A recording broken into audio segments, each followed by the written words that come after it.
I have an entire chapter in the book on gay marriage, and I do think it's obviously one of the biggest issues, which is a great thing and also a problematic thing for me. As Spivak says, and Jennifer Brody reminded us of yesterday at the panel, you cannot not be for marriage. It's something that should be a right.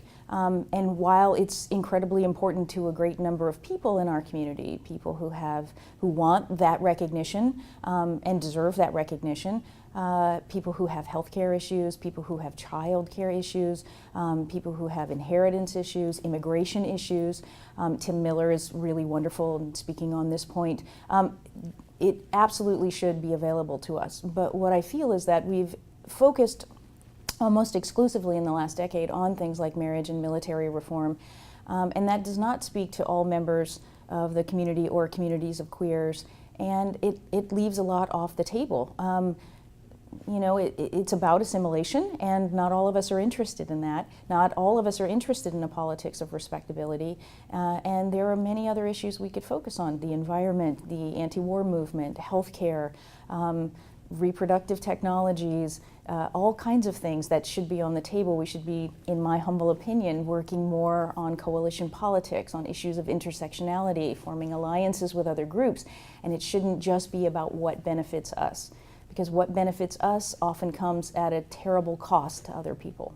The anti-relational thesis, as it's sometimes called, it grew out of the queer studies in the 1990s, folks like Leo Bersani and Lee Edelman, who had very trenchant critiques of the kind of rhetoric of gay pride and sort of this rosy notion of progress.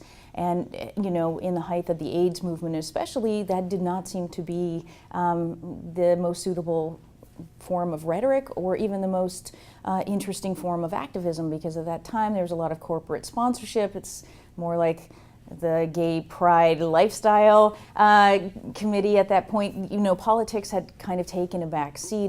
The movement had become somewhat commodified.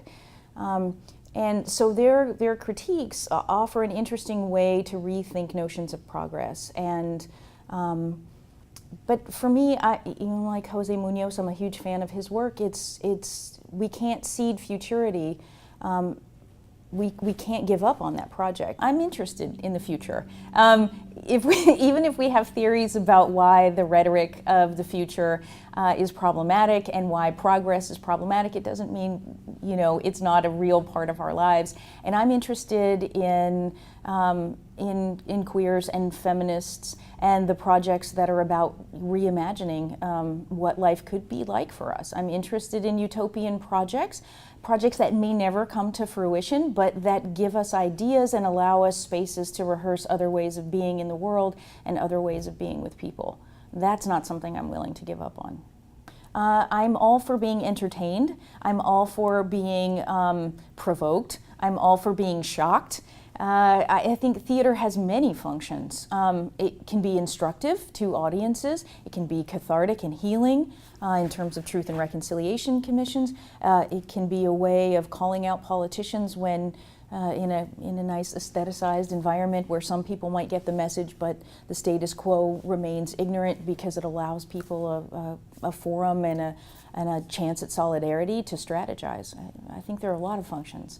You know, the funny thing is, my background is not actually in theater. I come to it very late in the game, and my dissertation was on prison theater, so I'm absolutely interested in theater as a mode of social change and a mode of civic dialogue in terms of the classroom. And I'm interested in the way political protests have always used elements of performance. You know, it's the way we enact our democratic rights or our desire to have more rights. And so I see it as an inherently civic function. It's the way we show ourselves to other people in the most basic level, and the way we strategize for better ways of living and being human.